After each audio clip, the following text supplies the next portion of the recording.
ಮದ್ಯಪ್ರಿಯರಿಗೆ ಕಿಕ್ಕೇರಿಸುವ ಸುದ್ದಿಯನ್ನು ರಾಜ್ಯ ಸರ್ಕಾರ ನೀಡಿದೆ.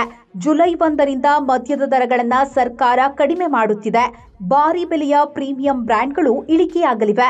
ಹಾಗಾದ್ರೆ ಯಾವ್ಯಾವ ಮದ್ಯಗಳ ಬೆಲೆ ಇಳಿಕೆಯಾಗದೆ ಅನ್ನೋದನ್ನ ನಾವು ಹೇಳ್ತೀವಿ ಕೇಳಿ. ನೆರೆ ರಾಜ್ಯಗಳಿಗೆ ಹೋಲಿಸಿದ್ರೆ ನಮ್ಮ ರಾಜ್ಯದಲ್ಲಿ ಸೆಮಿ ಪ್ರೀಮಿಯಂ ಸ್ಲ್ಯಾಬ್ಗಳ ಮದ್ಯದ ದರ ದುಬಾರಿಯಾಗಿತ್ತು. ಹೀಗಾಗಿ ನೆರೆಯ ರಾಜ್ಯಗಳಿಂದ ರಾಜ್ಯಕ್ಕೆ ಅಕ್ರಮವಾಗಿ ಮದ್ಯ ಪೂರೈಕೆಯಾಗುತ್ತಿರೋದು ಕಂಡು ಬರ್ತಿತ್ತು. ಅಷ್ಟೇ ಅಲ್ಲದೆ ಗಡಿಭಾಗದ ಜಿಲ್ಲೆಗಳ ಜನರು ನೆರೆಯ ರಾಜ್ಯಗಳಿಗೆ ಹೋಗಿ ಮದ್ಯ ಖರೀದಿ ಮಾಡುತ್ತಿದ್ದರು. ಹೀಗಾಗಿ ರಾಜ್ಯ ಸರ್ಕಾರಕ್ಕೆ ಹಾಗೂ ಅಬಕಾರಿ ಇಲಾಖೆಗೆ ನಷ್ಟವಾಗುತ್ತಿತ್ತು. ಇನ್ನು ಇತರ ರಾಜ್ಯಗಳ ಮದ್ಯದ ದರಗಳಿಗೆ ಸಮೀಪಿಸುವಂತೆ ರಾಜ್ಯದ ದರ ಪರಿಷ್ಕರಿಸುವುದಾಗಿ ಸಿಎಂ ಸಿದ್ದರಾಮಯ್ಯ ಫೆಬ್ರವರಿಯಲ್ಲಿ ಮಂಡಿಸಿದ್ದ ಬಜೆಟ್ನಲ್ಲಿ ಹೇಳಿದ್ದರು. ಈ ಘೋಷಣೆಯು ಇದೇ ಜುಲೈ 1ರಿಂದ ಜಾರಿಯಾಗ್ತಿದೆ. ಹಾಗಾದ್ರೆ ಯಾವ್ಯಾವ ಮದ್ಯದ ಬೆಲೆ ಎಷ್ಟು ಕಡಿಮೆಯಾಗಿದೆ ಅನ್ನೋದನ್ನ ನೋಡೋದಾದ್ರೆ, ಈಗ 750 ml ಗಾತ್ರದ ಬಾಟಲಿಗೆ 2000 ರು ದರ ಇರುವ ಬ್ರ್ಯಾಂಡ್ಗಳ ಮದ್ಯದ ದರವು ಜುಲೈ 1ರಿಂದ 1700ರಿಂದ 1800ಕ್ಕೆ ಇಳಿಕೆಯಾಗಲಿದೆ. ಪ್ರತಿ ಬಾಟಲ್ಗೆ 5000 ದರ ಇರುವ ಬ್ರ್ಯಾಂಡ್ ಮದ್ಯಗಳ ದರ 3700ಕ್ಕೆ ಇಳಿಕೆಯಾಗಲಿದೆ.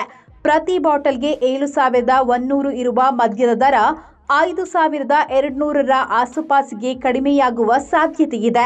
ಆದರೆ ಎಷ್ಟು ಕಡಿಮೆಯಾಗಿದೆ ಅನ್ನೋದರ ಖಚಿತ ಮಾಹಿತಿ ಜುಲೈ 1ರ ಬಳಿಕವೇ ಗೊತ್ತಾಗಲಿದೆ.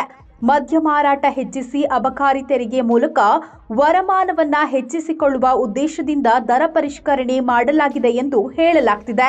ಮೊದಲ 5 ಸ್ವ್ಯಾಬ್ಗಳಲ್ಲಿ ಈಗ ಇರುವ ಹೆಚ್ಚುವರಿ ಅಬಕಾರಿ ತೆರಿಗೆ ವ್ಯತ್ಯಾಸವಾಗುತ್ತಿಲ್ಲ.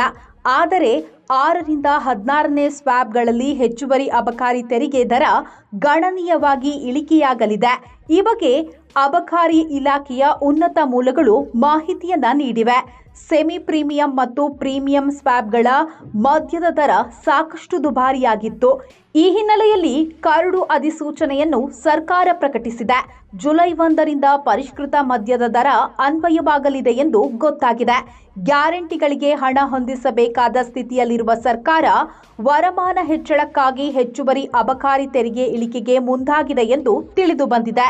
ಮತ್ತಷ್ಟು ಅಪ್ಡೇಟ್ಸ್ಗಳಿಗಾಗಿ ನೋಡಿ ಕರ್ನಾಟಕ ಟಿವಿ. ಇದು ಕನ್ನಡಿಗರ ಧ್ವನಿ.